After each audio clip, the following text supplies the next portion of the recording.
Har'a waan ajaa'ibaa takkan isiniif qabadhee dhufe. San duratti dura laayik, sheer, koomentiidhaan na jajjabeessaa isiniin jecha. Hayyee har'a waan ajaa'ibaa takka qabadheetiin isiniif dhufee jira. San maalii yoo ta'an Itoophiyaan tungaa akkuma beekamtu biyyoonni biraa hundi akkuma herreegaa fi kaanillee waa qabanitti jechuudha. Oromiyaalleen foormulaa mataa ishii qabdi jechuudha. Akkuma beekamu jechuudha.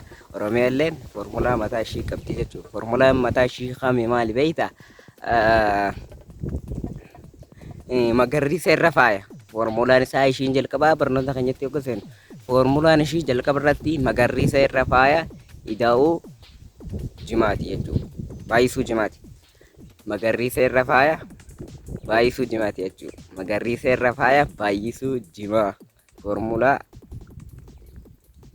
Oromiyaa jechuudha. Faaya jechuun akkuma beekamu faaya akkuma beekamu warqii, dahabootaa fi wantoota garaagaraa Oromoo bira faaya jedhama. Magariisni kanneen akka biqiltuu, bineeldotaa fi bosona kanneen akkasiisan faadha jechuudha.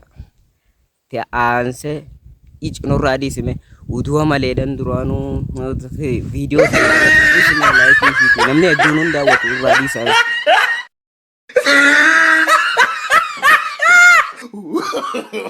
No, no, no, no.